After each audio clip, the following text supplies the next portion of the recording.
अस्सलाम वालेकुम नाज़रीन। प्रोग्राम न्यूज़ टॉक में अवां खे चऊं था भली कार। पंहिंजे जे प्रोग्राम में पाण ॻाल्हि ॿोल कंदासीं हीअ जेका जंग वारी सूरत हाल आहे, ईरान ते मढ़ियल जंग, उन जा दुनिया ते पवंदड़ असर, ख़ासि तौर ते जेके पाकिस्तान ते असर पवनि था। पाण ॾिठोसीं त 3 ॾींहं पहिरियां डोनाल्ड ट्रंप इहो बयानु ॾिनो त हू हिन जंग मां 3 खां 6 हफ़्तनि जे अंदरि ॿाहिरि निकिरी ईंदा, जंहिंखां पोइ हिकिड़ो सुठो इम्पैक्ट पियो स्टॉक एक्सचेंज जेके दुनिया जूं आहिनि उन्हनि ते। पर वरी उन बयान खे अञा 24 कलाक कोन गुज़रिया त हुन जेको क़ौम खे ख़िताबु कयो, उन में जेका उन लैंग्वेज यूज़ कई ऐं उन चयो त असां पंहिंजा हदफ़ हासिलु करण लाइ ख़तरनाक हमला जेके आहिनि उहे हाणे शुरू कंदासीं ऐं ईरान खे पथर जे दौर में तब्दील करे छॾींदासीं। ॿियूं बि उन्हनि खोड़ सारियूं ॻाल्हियूं कयूं, जंहिंमां इहो लॻे थो त हीअ जंग जेका आहे ईंदड़ ॾींहंनि में अञा वधीक शिदत अख़्तियार कंदी। सो उन जा नतीजा छा निकिरंदा, अॼु प्रोग्राम में उन ते ॻाल्हाइबो। गॾोगॾु तेल जे अघनि जे हवाले सां जेकॾहिं पाण ॾिसूं त दुनिया परेशान आहे, दुनिया जूं मईशतूं मुतासिर थियनि पियूं, पाकिस्तान बि तमामु घणो मुतासिर थी रहियो आहे। पाकिस्तान में गुज़र राति हुकूमत जे तरफ़ां तेल जे अघनि में जेका वाध कई वई आहे, जे पेट्रोल जे फ़ी लीटर ते 137 रुपया, डीज़ल ते 184 रुपया वाध कई वई आहे, त पाकिस्तानी माण्हुनि जो जेको रद्दमल अचे पियो उनजो चवणु आहे त उन्हनि ते ॼण त पंहिंजी हुकूमत बैलिस्टिक मिज़ाइल ही पेट्रोल जो किरायो आहे, जंहिंजे करे नो डाउट महांगाई में तमामु घणी वाध थी वई आहे। माण्हू तमामु घणो परेशान आहिनि, हुकूमत ते तमामु घणी तनक़ीद बि थिए पई ऐं बार बार उहे बयान हुकूमती जेके अमलदार उन्हनि जा हलनि पिया। त गुज़िरियल हफ़्ते ताईं हुननि चयो पियो त 45 ॾींहंनि जो असां वटि स्टॉक मौजूदु आहे, 20 असांजा जेके जहाज़ आहिनि उहे अचनि पिया था। सो माण्हुनि जो इहो चवणु आहे ऐं जेके मुख़्तलिफ़ मईशत जा माहिर आहिनि, तज्ज़िया निगार, उहे बि चवनि पिया त अहिड़ी का सूरत हाल हुई कोन जो एॾो वॾो इज़ाफ़ो जेको आहे कयो वियो आहे, जंहिंजे करे माण्हू भोॻनि पिया था। सो उन समूरी सूरत हाल ते बि ॻाल्हाइबो। अॼु प्रोग्राम में इम्तियाज़ अली चांडियो साहब जेके आहिनि, पाण कंहिं बि तारुफ़ जा मोहताज न आहिनि, मुख़्तलिफ़ वक़्तनि ते साईं खे असां ज़हमत ॾींदा आहियूं ऐं हू महिरबानी करे ईंदा आहिनि। सो उहे अमरीका मंझां असां सां वीडियो लिंक ते मौजूदु आहिनि। हिन जंग ऐं उन जंग जा जेके असर आहिनि उन्हनि ते पाण इम्तियाज़ अली चांडियो साहब सां ॻाल्हि ॿोल कंदासीं। चांडियो साहब, तमामु घणी महिरबानी सर, अवां असांखे वक़्तु ॾिनो। सभ खां पहिरियों पाण जेकॾहिं अचूं डोनाल्ड ट्रंप साहब जे बयाननि ते, त 2 ॾींहं पहिरियां ॻाल्हिबनि जेको हुननि बयानु ॾिनो त 3 खां 6 हफ़्तनि अंदरि असीं ॿाहिरि अची वेंदासीं हिन जंग मां, त हिकिड़ी उमेद पैदा थी त मे बि हीअ जंग ख़तमु थियणु वञे पई, ख़ात्मे ॾांहुं वञे पई। पोइ वरी जेको उन्हनि क़ौम खे ख़िताबु कयो आहे ऐं जेका ईरान खे धमकी ॾिनी आहे त पथर जे दौर में तब्दील करे छॾींदासीं, हमला तेज़ कया वेंदा ऐं खोड़ उन्हनि ॿियूं बि ॻाल्हियूं जेके कयूं आहिनि। सो उनखे जेकॾहिं पाण ॾिसूं त दुनिया लेवल ते पंहिंजी जॻह ते, पर अमरीका में कीअं पियो ॾिठो वञे, माण्हू बि रोडनि ते आहिनि ऐं डिमांड थिए पई त जंग न खपे। ट्रंप साहब चवंदा पथर जे दौर में तब्दील करे छॾींदासीं ईरान खे। जी नसीर, जेका लास्ट स्पीच हुई प्रेसिडेंट जी, उन में उन्हनि इहा ज़रूरु ॻाल्हियूं कयूं ऐं उन्हनि ॻाल्हियुनि खां पोइ ऐं इवन पहिरियां जेका रेटिंग्स अचनि पियूं उहे तमामु हेठि पियूं वञनि। अप्रूवल्स जेका आहे प्रेसिडेंट जी उहा हेठि पई वञे ऐं हिते डॉलर जेको आहे सो तव्हां ॾिसो पिया त जेको पेट्रोल आहे उहो $5 पर गैलन जेको आहे उहो क्रॉस करे वियो आहे। तक़रीबन इन वार खां पोइ $1.5 खां $2 उन में इज़ाफ़ो थियो आहे, जेको तमामु घणो इंक्रीज़ आहे जेकॾहिं ॾिठो वञे यूएस जी मार्केट जे एतबार सां। ऐं माण्हू जेके आहे सो इन वार खे वठी करे उहे कंसर्न आहिनि ऐं उहे चवनि पिया त ही वार असांजी न आहे ऐं इन वार में जेकॾहिं असां विया आहियूं त उन जा मोटिव्स छा आहिनि ऐं अवाम खे जेको आहे सो कॉन्फिडेंस में वरितो वञे। ऐं इहा जेका स्पीच बि हुई बुनियादी तौर ते इहा प्रेसिडेंट जेको आहे सो 1 महीने खां पोइ कई ऐं वार में वञण खां पोइ कई। बुनियादी तौर ते अहिड़ी तकरीर पहिरियां कई वेंदी आहे, अवाम खे कॉन्फिडेंस में वरितो वेंदो आहे, पर ईअं न थियो ऐं माण्हू इहे सवाल पुछनि पिया ऐं हिते जेको आहे सो इन ते तनक़ीद बि थिए पई, अप्रूवल रेटिंग्स बि घटिजनि पियूं। त मुंहिंजे ख़्याल में ही हिकु पॉपुलर जेको आहे सो वेड़ या वार जो जेको डिसीजन आहे उहो अमरीका में न आहे ऐं इन जो ज़रूरु माण्हू पुछाणो कनि पिया। अच्छा, उहिदेदार बि ॾिसूं पिया त अमरीका जा उन्हनि खे हटायो पियो वञे, कुझु पाण रिज़ाइन करे विया, जेके हाणे जंग हलंदी हुजे उन दौरान तव्हां जेके फ़ौज जा सरबराह हुजनि उन्हनि खे हटाए छॾियो, नेवल जे हवाले सां, इवन अटर्नी जनरल जे हवाले सां। त इनखे छा सम्झो वञे त मतिलबु ॼण उन जे अंदरि ई हिकिड़ो दफ़ेड़ चऊं अमरीका में हले पियो, या हू शिकस्त उन्हनि खे फील थिए पई, या उनखे लॻे पियो त हीअ जेके असां अमलदार रखिया आहिनि उहे पंहिंजा घुर्बल नतीजा न पिया ॾियनि। इन्हनि खे कीअं पियो ॾिठो वञे अमरीका में? डिसएग्रीमेंट आहे, जेका एडमिनिस्ट्रेशन आहे उन जे अंदरि जेके माण्हू एग्ज़ेक्टिव में आहिनि या जेके माण्हू रिज़ाइन कनि पिया या जिन खे सेक कयो पियो वञे, उन्हनि जी राय मुख़्तलिफ़ आहे ऑब्जेक्टिव्स जे हवाले सां, वार ऑब्जेक्टिव्स जे हवाले सां। त तव्हां अचीव छा था करणु चाहियो ईरान में? त जेका शुरू में जेको ऑब्जेक्टिव हो रिजीम चेंज जो, तव्हां ॾिठो उहो पूरो न थी सघियो, रिजीम इंटेक्ट आहे, महीनो थी वियो आहे। ऐं ॿियो ऑब्जेक्टिव इहो हो त जेको आहे सो न्यूक्लियर जेको यूरेनियम आहे या जेके बि शयूं आहिनि उन्हनि खे टोटली जेको आहे सो डिस्ट्रॉय कयो वेंदो उहे उते मौजूदु आहिनि। टी अहम जेका डिमांड हुई या ऑब्जेक्टिव जेको हुयो उहो जेके बैलिस्टिक मिसाइल टेक्नोलॉजी आहे, लॉन्चर्स आहिनि ईरान जा, उन्हनि खे तबाह करणो, उहो बि लॻे पियो त अञा ताईं पूरो कंप्लीट न थियो आहे, छाजे करे जो कंटिन्यूअसली ईरान जेको आहे सो उहो फाइट बैक पियो करे। त हाणे जेके शिफ्टिंग गोल पोस्ट आहे, रोज़ चेंज थिए पई एडमिनिस्ट्रेशन जी, उन जे करे मुंहिंजे ख़्याल में त जेके इहे माण्हू जेके रिज़ाइन बि कनि पिया या जेके इन पोज़ीशन सां अलाइन न आहिनि, उन्हनि खे पोइ सेक कयो पियो वञे या रिज़ाइन पिया कनि। सही। त ईंदड़ ॾींहंनि जा जेकर पाण ॾिसूं त मुज़ाहिरा बि हलनि पिया, अहम उहिदेदार बि रिज़ाइन पिया कनि या छॾियो पियो, त इन जी कास्ट तव्हांखे लॻे पियो त रिपब्लिकन पार्टी जेका आहे उनखे अदा करणी पवंदी या डोनाल्ड ट्रम्प खे? अच्छा, इते ई गॾो गॾु मूंखे ॿुधाइजो त अहम माण्हू आहिनि, ॾिठो वञे त ट्रम्प साहिब जा JD वेंस साहब जेके नाइब सदर बि आहिनि, उन्हनि जे हवाले सां बि काफ़ी ॻाल्हियूं आहिनि त की उन्हनि जा बि शदीद इख़्तिलाफ़ आहिनि या उहे मुसलसिल ख़ामोश आहिनि या जंग वारी सूरत हाल में मंज़र आम तां ग़ाइब आहिनि। इन जा अव्हांखे छा पिया सबब नज़र अचनि? ॾिसो, एडमिनिस्ट्रेशन जो हिसो हो न, ऐं हुननि जो इख़्तिलाफ़ राय थी सघे थो, पर जॾहिं कैबिनेट हिकिड़ो डिसीजन वरितो आहे ऐं एडमिनिस्ट्रेशन हिकिड़ो वरितो आहे, ज़ाहिर आहे उनखे बेक त कनि पिया, पर ओपनली जेको जेतिरे तरीक़े सां एडमिनिस्ट्रेशन जा ॿिया माण्हू जेको आहे जीअं सेक्रेटरी ऑफ स्टेट आहे या जेके ॿिया माण्हू आहिनि या सेक्रेटरी ऑफ वार आहे, उहे जहिड़े खुली तरह सां अॻिते अचे करे सपोर्ट कनि पिया हर जेको आहे इक़दाम खे, ऐं हिकिड़ी एग्रेसिव पोस्चर आहे हुननि जो। त JD वेंस साहब जो जेको पोस्चर आहे उहो अहिड़ो न आहे, ऐं हो अञा ताईं जेको आहे सो ज़ाहिर आहे हुननि जो कॉन्सेंट त हूंदो इन सॼे डिसीजन में, पर हू एतिरो अॻिते अची करे एग्रेसिवली इनखे परसू अञा न पिया कनि। उनजो रीज़न छा इहो बि आहे त नेक्स्ट जेका इलेक्शन थींदी, ज़ाहिर ट्रम्प त 2 दफ़ा प्रेसिडेंट थियो आहे, त टियों दफ़ो हू प्रेसिडेंट जो उम्मीदवार थी सघे थो, ऐं हुनजो जेको नारो आहे तो जंगियुनि जे ख़िलाफ़ आहिनि, त माण्हुनि जी जेका मुखालफ़त आहे उनखां बचण जे लाइ या फ्यूचर जी जेका प्लानिंग आहे उन जे लाइ असीं चई सघूं था त हू इहा हिकमत अमली अख़्तियार पिया कनि?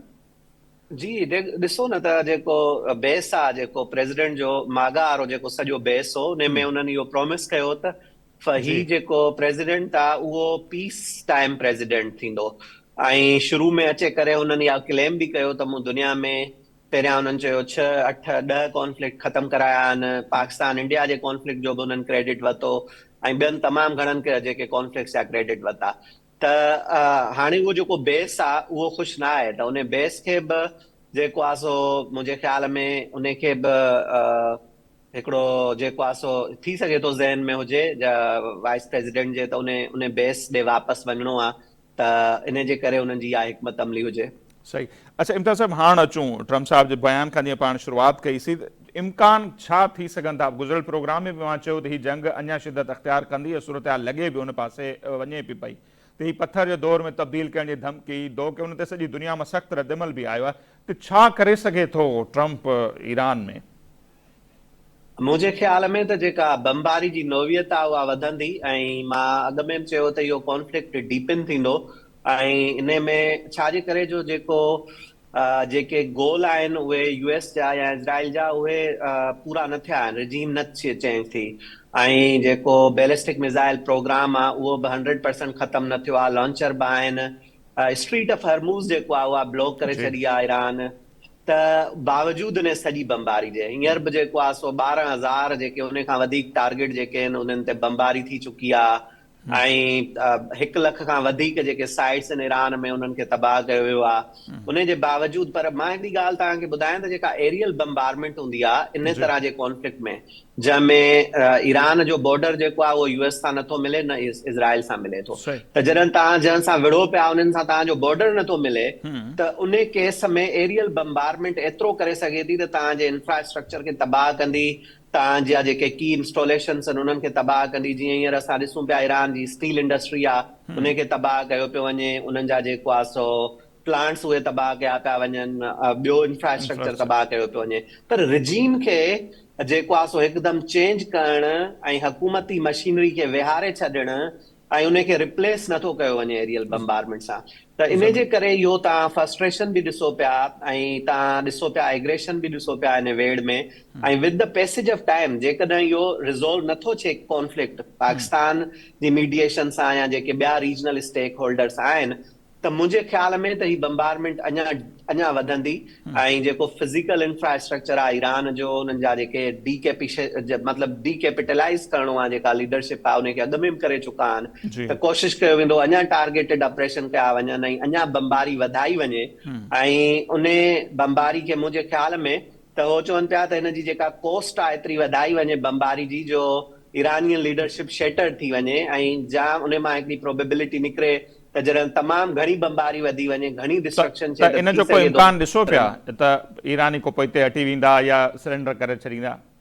मूंखे नथो लॻे त विथआउट ग्राउंड ऑफेंस जे जेकॾहिं जंहिंखे चओ था, जंहिंखे असां चवंदा आहियूं त ज़मीनी जहिड़े जे या वेड़ जे जेको आहे सो ईरानी पोइ हिते हटंदा, इन जो इम्कान घटि आहे। छो जो जेतिरी बेरियल बम्बारमेंट थींदी मुंहिंजे ख़्याल में ज़ाहिर आहे उन सां नुक़सान त थींदो उन्हनि जो, पर हुननि खे हटाए नथो सघिजे। हुननि जी जेका पोज़ीशन आहे या जेका रिजीम आहे उहा इंटेक्ट ई रहंदी। इन एरियल बम्बारमेंट सां हिते न हटंदा।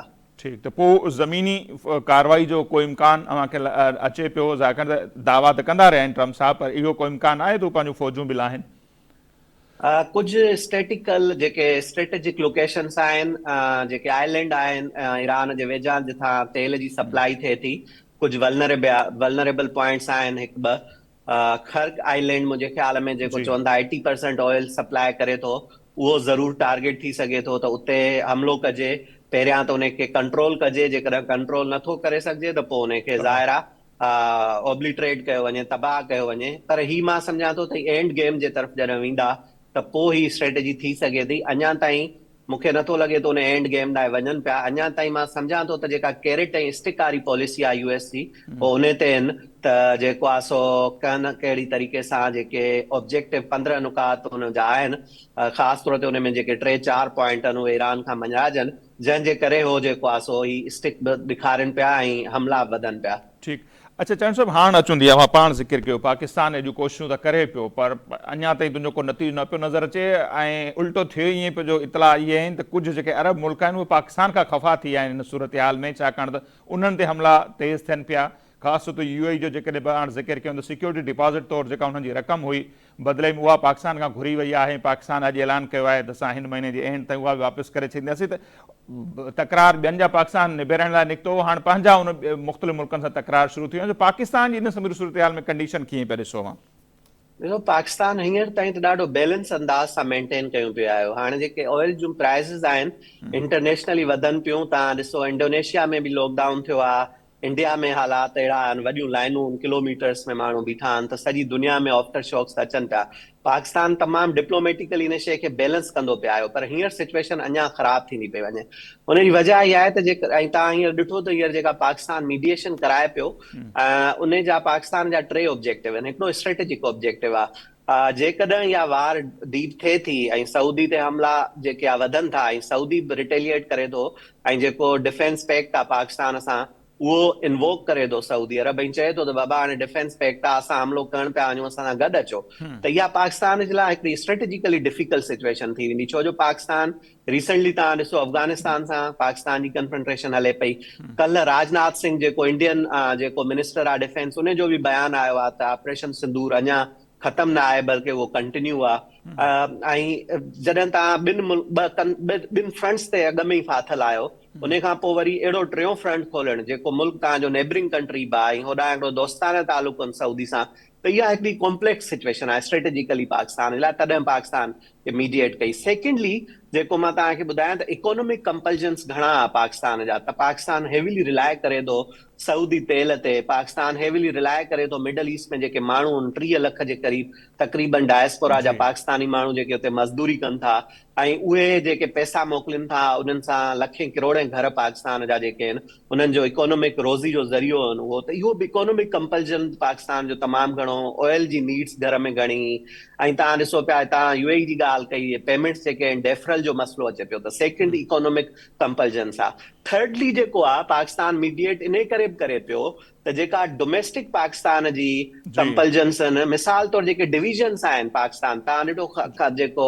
खामनाई जी जेका डेथ थी, उन खां पोइ जेके प्रोटेस्ट सभ खां घणा जेके वायलेंट आहे उहे पाकिस्तान में आहे। 35 माण्हू रिपोर्ट थिया आहिनि, मारिजी विया आहिनि। ऐं उन खां पोइ तव्हां ॾिठो त जेको आहे सो पाकिस्तान में जेको सेक्टेरियन हिकु हींअर ताईं त हारमनी आहे, जेके शिया सुन्नी आहिनि लार्जरली उहे इन ॻाल्हि खे सम्झनि पिया त ही जेको मसइलो आहे ही शिया सुन्नी मसइलो न आहे, बल्कि ही बुनियादी तौर ते हिकु कलेक्टिव जेको आहे सो मसइलो आहे। ऐं उन में हिकु तरफ़ एग्रेसर आहे, उनखे ॾिसणो आहे, ऐं ॿिए तरफ़ जंहिंसां थिए पियो एग्रेशन उन सां गॾु बीहणो आहे। त इहो बि हिकिड़ी लाइन आहे पाकिस्तान में। जेकॾहिं ही कॉन्फ्लिक्ट वधो ऐं ही जेकॾहिं प्रॉब्लम उथी ऐं पाकिस्तान खे जेकॾहिं का पिक एंड चूज़ करणी पई का बि सिचुएशन, त मां सम्झां थो का पोज़ीशन, त पोइ मुंहिंजे ख़्याल में सिचुएशन जेका इंटरनली आहे डोमेस्टिक जेका जी सिचुएशन आहे उहा बि मुंहिंजे ख़्याल में त ॾाढी सेंसिटिव आहे। पाकिस्तान इन करे बि कोशिशि पूरी एफर्ट करे पियो त हिते मीडिएशन थिए। बिल्कुलु। ऐं हींअर ते पाण ॾिसूं पिया त ख़ासि तौर ते जीअं दिफ़ाई मुआहिदो पाकिस्तान जो सऊदी सां थियल, त सऊदी जो जेको रिएक्शन आहे उहो UAE या ॿियनि मुल्कनि जी भेट में, कतर जी भेट में काफ़ी मुस्बत आहे जेको हींअर ताईं।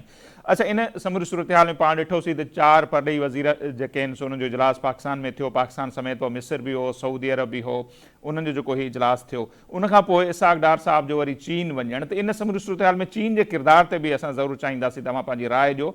कुझु माण्हुनि जो ख़्यालु आहे त ही जंग चीन जेकॾहिं चाहे मुदाख़लत करे या का ज़ामिन तौरु अॻियां अचे त मे बि इहा जंग पोइ हिते हटी सघे थी, इन जो कोई इम्कान नज़र अचे पियो मूंखे? ॾिसो, चीन अफेक्टेड आहे हिन जंग मां। उन्हनि जो जेके ऑयल सप्लाइज़ आहिनि, केमिकल्स आहिनि, घणो करे जेको आहे सो स्ट्रीट ऑफ हॉर्मुज़ मां मिडल ईस्टर्न कंट्रीज़ मां वञनि पिया। ऐं ईरान सां चीन जा जेको आहे सो इकोनॉमिक ऐं ट्रेड रिलेशन्स बि आहिनि। चीन ज़रूरु चाहींदो त इहो मसइलो जेतिरो जल्दी थिए हल थिए, पर चीन जी जेका मीडिएटिंग पोज़ीशन आहे, तव्हां ॾिसो त चीन हींअर ताईं उन अंदाज़ सां अॻिते न आयो आहे। प्रोएक्टिव डिप्लोमेसी चीन न कई आहे। पाकिस्तान करे पियो पर चीन अञा न पियो करे। त मां सम्झां थो त चीन पाकिस्तान चीन खे कॉन्फिडेंस में वरितो आहे। चीन इन ॻाल्हि में राज़ी आहे ही कॉन्फ्लिक्ट हल थिए, मसइलो जेतिरो जल्दी आहे हल थिए, छो जो हुन सां अफेक्टेड आहिनि। पर चीन का मेजर गारंटी अचे ॾिए ईरान जी बिहाफ ते, या US उन गारंटी ते ट्रस्ट करे या इंगेज करे चीन सां, मुंहिंजे ख़्याल में इहो थोरो मुश्किल आहे। सही। अच्छा, चवण सां मुख़्तसर इन ते चवंदे त चीन जी जेका ख़ामोशी आहे उन ते तनक़ीद बि तमामु घणी थिए पई। वेनेज़ुएला जंहिंखां सभ खां घणो तेल चीन ई घुराईंदो, उनजे सदर सां जेको कुझु थियो चीन बयान जी हद ताईं ख़ामोश रहियो। ईरान उनजो ॿियो अहम इतिहादी आहे, हितां तेल सभ खां वधीक वठे पियो, उन सां थियो। त पोइ चीन जी जेका इहा पॉलिसी आहे उनखे अव्हां कीअं था ॾिसो? तनक़ीद उन ते घणी थिए पई त माना को अॻियां अचणु, जीअं पाकिस्तान पंहिंजो रोल अदा करे पियो, उनजो न अचणु, इन जो को ख़ासि सबबु? ॾिसो, चीन जी जेका हिकिड़ी पॉलिसी आहे, पोस्चर आहे, उहो इहो आहे त हुननि पंहिंजी पूरी हुननि जी जेका फॉरेन पॉलिसी आहे उहो इकोनॉमिक जेको आहे हुननि जी एजेंडा आहे उन ते हलाइनि था। जेको हुननि जो विजन आहे 2035 जो, उन ते हलाइनि पिया। त उन्हनि खे दुनिया जी सभ खां वॾी मईशत ठहिणो आहे, दुनिया जी नंबर 1 इकोनॉमिक पावर ठहिणो आहे। उन जे लाइ हो कंहिं बि जेको आहे सो जंग में हो सम्झनि था त हुननि जो डायरेक्ट जेका इन्वॉल्वमेंट आहे उनजे इंट्रस्ट खे कंप्रोमाइज़ कंदी। ऐं हो सम्झनि था त हो जेका बि दुनिया में जेके हुननि जा ऑब्जेक्टिव आहिनि हो माशी तरीक़े सां जेकॾहिं पूरा करे सघनि था त मिलिट्री तरीक़े सां हो हुन में न ईंदा। ऐं ॿी ॻाल्हि बिल्कुलु जंग न, पर इन सां जेकॾहिं तेल नथो वेनेज़ुएला में बंदि थो थिए ईरान मां, त मईशत ते इम्पैक्ट उनजो पवंदो। जंग ॾे न बि वञनि पर इन पासे त अचणु खपे, त इन में बि उनजो रोल न पिया ॾिसूं पाण। जी हा, एक्टिव डिप्लोमेसी जेको आहे सो चीन जी उन में न पई नज़र अचे त हू पाण फ्रंट ते अचनि ऐं अचे जेको आहे सो हुनजे कंहिं बि पार्टी जे विच में अचे मीडिएट कराइनि। उहो ई मां चवां थो त हुननि जो पोस्चर चाइना जो जेकी फॉरेन पॉलिसी आहे उहा तव्हां ॾिसो त हू प्रोएक्टिव घटि आहे। हो मतिलबु जेकॾहिं उन्हनि खे कंहिं शइ खे चैनलाइज़ करिणो बि आहे त इकोनॉमी ऐं इकोनॉमिक डिप्लोमेसी खे कंदा, बाक़ी उन पॉलिटिकल डिप्लोमेसी खे उहो न पिया कनि। मुंहिंजे ख़्याल में त इहो शायदि हुननि जो थी सघे थो त हिकु हिन वक़्तु हिन करंट सिचुएशन में थी सघे थो हुननि जी इहा स्ट्रेटेजी हुजे या हो वेट एंड सी वारी पॉलिसी ते अमल पैरा हुजनि, ईअं थी सघे थो। बिल्कुलु ठीकु। इम्तियाज़ साहब तमामु घणी महिरबानी, अव्हां असांखे वक़्तु ॾिनो। इम्तियाज़ अली चांडियो साहब परॾेही मामलनि जा माहिर, अमरीका मां असां सां लाइन ते हुआ, उन्हनि जो मौक़िफ़ जे साम्हूं आहे। इते नाज़रीन वक़्तु पियो मुख़्तसर ब्रेक जो, ब्रेक वठंदासीं, वापसि ईंदासीं त जंग जी सूरत हाल ऐं उन जा दुनिया ख़ासि तौर ते पाकिस्तान ते पवंदड़ जेके असर आहिनि तेल जी, त हुन सां बि पाण ॾिसूं जेके अघनि में वाध थिए, जेके इम्पैक्ट पिया आहिनि उन ते ॻाल्हाईंदासीं ब्रेक खां पोइ।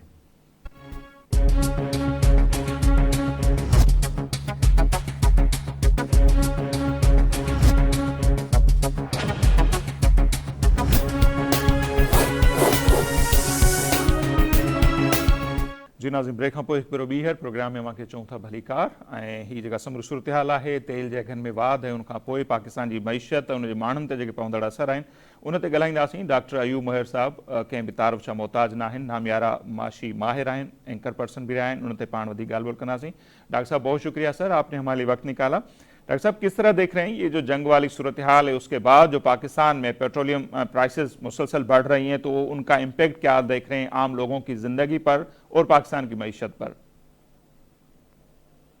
ज़ाहिर इफेक्ट आए हैं, ग्लोबली आए हैं, पूरी दुनिया पे आए हैं जी। लेकिन अनफॉर्चुनेटली पाकिस्तान में जिस तरह से डील किया जा रहा है वो बेहतर नहीं है लग रहा। उसमें दो तीन मसले हैं। एक तो देखें कि अगर आप देखें पूरी दुनिया में जो ऑयल की प्राइस बढ़ी है बैरल टर्म में, तो उसके मुकाबले में पाकिस्तान में जो प्राइस में इजाफा हुआ है वो बहुत ज़्यादा इजाफा किया गया है, उससे डबल से ट्रिपल इजाफा किया गया है। इसी तरह रीजनल कॉन्टेक्स्ट में देखें जो साउथ एशियन दूसरी कंट्रीज हैं उनमें भी इजाफा हुआ है लेकिन वो तो बहुत मामूली इजाफा नजर आता है। सही। उसके मुकाबले में पाकिस्तान में बहुत ज्यादा इजाफा किया गया है। अच्छा, उसकी वजह क्या है कि जो नेपरा जो प्राइस देती है ऑयल की वो तो ऑयल की कॉस्ट की बेस पर होती है ना। इंटरनेशनल मार्केट में क्या है, हमें शिपिंग के बाद हमें कितने में प्राइस पड़ती है, लेकिन गवर्नमेंट ने उस पर लीवीज भी बढ़ा दिए। जो टैक्सेस हैं बिल्कुल जो 55 रुपए पर लीटर थे वो कोई 110 रुपीज तक पहुंच चुके हैं। सही। उसकी वजह से प्राइस में बहुत ज्यादा जंप आया है। ऐसा एकदम से प्राइस इतनी बढ़ानी पड़ गई है। और वो जो प्राइस बढ़ाई है लीवीज की, ये एक चीज समझने वाली है कि वो उसका तेल की प्राइस से ताल्लुक नहीं, वो कलेक्ट मिनिस्ट्री करती है, पेट्रोलियम मिनिस्ट्री पेट्रोल पंप के जरिए कलेक्ट जरूर करती है। सही। लेकिन कलेक्ट करने के बाद वो मिनिस्ट्री ऑफ फाइनेंस को ट्रांसफर हो जाते हैं और मिनिस्ट्री ऑफ फाइनेंस को डेफिसिट फाइनेंसिंग के लिए यूज करे या किसी और जगह यूज करे या डेवलपमेंट के लिए यूज करे या सब्सिडीज के लिए करे, तो वो पैसा वहां इस्तेमाल होता है। वो पेट्रोलियम प्राइस में शामिल किया गया है जिसकी वजह से प्राइस जो है वो बिल्कुल बेयरेबल नहीं रह गई है आम आदमी के लिए। तो ये इसमें एक प्राइस कोई लॉजिकल इजाफा नहीं है। बिल्कुल। अच्छा सर, कुछ लोगों का ये भी ख्याल है कि जैसे टैक्स कलेक्शन में वैसे ही हमारे इदारे नाकाम रहते हैं तो इस तरह से लोगों से पैसा इकट्ठा किया जा रहा है फिर IMF के साथ जो शराइत हैं, तो क्या इसमें कितनी सदाकत आपको नजर आ रही है? नहीं, IMF के साथ है, और लेकिन अच्छी बात यह है कि IMF ने इस बार के शुरू में एक चीज बता दी थी कि पाकिस्तान अपने टारगेट अचीव नहीं कर सकेगा, और उनके साथ जो हमारा स्टाफ लेवल एग्रीमेंट है वो उन्होंने एक्सेप्ट कर लिया है। अब जाहिर है बोर्ड की मीटिंग में भी अप्रूव हो जाएगा। ये बात वो भी समझ रहे हैं कि कहाँ सब्सिडीज देनी चाहिए, किस सूरत में नहीं देनी चाहिए, लेकिन पाकिस्तान ने कुछ बहुत ज़रा एग्रेसिव एक्शन लिया है। और जो मेजर्स लिए गए हैं, देखिए उसमें दो चीजें बड़ी ड्रास्टिक हैं मुझे नजर आ रही हैं। एक तो बात है ऑस्टेरिटी की कि किस तरह से सेविंग की जाए, बचत की जाए, यानी किफायतशारी के जो मेजर्स लेने थे गवर्नमेंट ने ऑस्टेरिटी की बात जरूर की है, लेकिन कल जो कुछ अनाउंस हुआ है ना प्राइस वगैरह का और दूसरे सब्जेक्ट, उसमें आप देखें प्राइस बढ़ेगी। सब्सिडीज जो दी गई हैं जिनको टारगेट किया गया है वो टारगेट सब्सिडीज मुझे नजर नहीं आती, लेकिन ऑस्टेरिटी मैयर नहीं होंगे, उससे कोई ऑयल की बचत नहीं होगी, पर बल्कि मुझे बात स्टाफ ऐसे लिए गए हैं कि प्राइस और बढ़ जाएगी। अब सबसे बड़ी चीज ये देखें कि ये पॉलिसी सब्सिडीज की फेडरल गवर्नमेंट ने अनाउंस की है, लेकिन ये पे प्रोविंशियल गवर्नमेंट करेंगी। बिल्कुल। आपने देखा कि आज पंजाब गवर्नमेंट ने ऐलान किया है कि जो बाइक्स पर मोटर बाइक वालों को जो सब्सिडी दी जानी है वो पंजाब के बजट से दी जाएगी। बिल्कुल। इसी तरह सिंध में चीफ मिनिस्टर साहब ने भी अनाउंस किया कि वो जो 2000 रुपए पर मंथ जो है पर मोटरसाइकिल मिलेंगे, वो जो 2000 है वो आप देखें वो वही 20 लीटर की सब्सिडी है, जो 100 रुपए पर लीटर सब्सिडी है वो 2000 रुपए बनते हैं। तो वो प्रोविंशियल बजट से इस तरह से वो सब्सिडीज पे की जाएंगी। और उससे जैसे पंजाब में अनाउंस किया है कि जी पब्लिक ट्रांसपोर्ट फ्री कर दी जाएगी, फ्री करने से पेट्रोल की बचत नहीं होगी। और फ्री कर जब वो चीज फ्री मिलेगी तो अभी तो लोग जो है ना लोअर क्लास के लोअर मिडिल के बस यूज करके ऑफिस जाते थे ना, वर्क प्लेस पे जाते थे। बिल्कुल। अब वो फ्री होगी तो उस पर तो रश हो जाएगा, अब तो सब जाएंगे। यानी वो जो गाड़ी अपनी चलाते हैं वो तो शायद ना जाएं, वो तो अपनी गाड़ी यूज करेंगे, लेकिन उसके अलावा लोग तफरीह के लिए घूमने फिरने के लिए जब फ्री है तो सब जा सकते हैं। वो तो जो बल्कि वो जो ऑफिस जाने वाले थे शायद वो ना जा पाए रश की वजह से। बिल्कुल। तो ये तो और उल्टा हो जाएगा। तो ऑस्टेरिटी मेजर्स तो इसमें मुझे नजर नहीं आते। बिल्कुल। तो डॉक्टर साहब, ये जैसे ट्रम्प साहब का बयान आपने सुना होगा कि मजीद ये जंग चल सकती है आगे, तकरीबन 6 हफ्तों की भी बात हो रही है, पत्थर के दौर में धमकियां तो बहुत सारी हैं। अगर ये जंग मजीद और बढ़ती है, 1 महीना भी चले, तो फिर क्या देख रहे हैं कि पेट्रोलियम प्राइसेस पाकिस्तान में स्पेशली कहाँ तक पहुंच जाएंगी? और फिर जो महंगाई का तूफान है, मार्च में हम देख रहे थे डेटा के बुलंद तरीन सतह पर पहले ही पहुंची हुई है, तो फिर हालात किस तरफ जाते हुए आपको नजर आ रहे हैं? देखिए, ग्लोबल लेवल पे तो जो ट्रम्प का बयान है और ग्लोब जो कुछ होगा, अगर ये जंग जितनी लंबी चलेगी ना, मैं इसको इकोनॉमिक पॉइंट ऑफ व्यू से बात कर रहा हूँ कि ये जंग जितनी लंबी होगी, उसका जो सबसे बड़ा लूजर होगा, जो सबसे ज्यादा नुकसान हो रहा होगा, वो अमेरिका को हो रहा होगा। सही। दूसरी कंट्रीज को नुकसान जरूर हो रहा है, लेकिन सबसे बड़ा नुकसान अमेरिका को हो रहा है। अमेरिका की इकोनॉमी की पोजीशन ये है कि 235% ऑफ जीडीपी उनका एक्सटर्नल डेट हो चुका है। उनको तो वो तो बात ही इकोनॉमी की करते हैं। वो जो करते हैं ना, वेनेजुएला के ऑयल के ज़खायर, ईरान के ऑयल के ज़खायर, ग्रीनलैंड की जमीन चाहिए, यूक्रेन के फार्म चाहिए, एग्रीकल्चर लैंड चाहिए, वो तो अपनी इकोनॉमी ही की बात कर रहे हैं। वो उनकी इकोनॉमी जो है वो इस पोजीशन पर है कि वो नहीं टॉलरेट कर सकते। लूजर्स तो वो होंगे। लेकिन हम जब पाकिस्तान के बारे में सोचते हैं, पाकिस्तान के हिसाब से, तो अब देखिए, सिर्फ ऑयल को आज एनर्जी की मिनिस्ट्री का भी बयान आ गया है। जब हम कहते हैं ऑयल प्राइस बढ़ी है, तो उसका मतलब सिर्फ ऑयल नहीं होता, उसका मतलब एनर्जी भी है, इलेक्ट्रिसिटी भी है, फ्यूल से ये कोई 100 प्रोडक्ट है, 100 से ज्यादा प्रोडक्ट है। बिल्कुल। जो केमिकल्स भी हैं उसमें, फार्मास्यूटिकल्स की प्रोजेक्ट हैं जो ऑयल में आती हैं, ऑयल इंडस्ट्री, ऑयल की बाई प्रोडक्ट्स हैं वो। तो वो सब की प्राइस बढ़ेगी, और जब सब चीजों की प्राइस बढ़ेगी, इन्फ्लेशन होगा। और गवर्नमेंट की जो सब्सिडीज हैं, आप देखें, एक चीज नोट करने की है कि पेट्रोल जो है उसका सबसे ज्यादा जो यूजर्स होता है ना, सबसे ज्यादा यूज करना पड़ता है, सही, वो बड़े शहरों के लोग हैं, कराची, लाहौर, इस्लामाबाद, क्योंकि उनको डेली उनकी ट्रांसपोर्टेशन होती है ना, ऑफिस जाना है, वर्क प्लेस जाना है, फिर घर आना है, फासले लंबे हैं। इसमें जो सब्सिडीज दी गई हैं वो इंटरसिटी ट्रांसपोर्टेशन पर तो दी गई हैं, रेलवे पे तो दी गई हैं, लेकिन जो विद इन सिटी ट्रांसपोर्ट है उस पर कोई सब्सिडी नहीं दी गई। ये ध्यान में रखिए, बिल्कुल विद इन सिटी नहीं दी गई। और विद इन सिटी तो एक बहुत बड़ी तादाद ऐसी है जो ऑनलाइन टैक्सी, ऑनलाइन बाइक, इनके ये यूज करती है, तो उनकी प्राइस तो बढ़ेगी क्योंकि उन पे तो सब्सिडी नहीं मिली। ऑनलाइन टैक्सी की वैल्यू है, या बाइक ट्रांसपोर्टेशन के लिए यूज होता है, कोरियर सर्विस के लिए यूज होता है। तो विद इन सिटी तो सब्सिडी है ही नहीं ना, जीरो सब्सिडी है। बिल्कुल। तो आप समझते हैं कि यही सूरत हाल रही तो आने वाले दिनों में और भी इजाफा हो सकता है, और लोगों के लिए वैसे भी मसाइल पहले से कम नहीं थे, लेकिन और आने वाले दिनों में बढ़ सकते हैं मसाइल?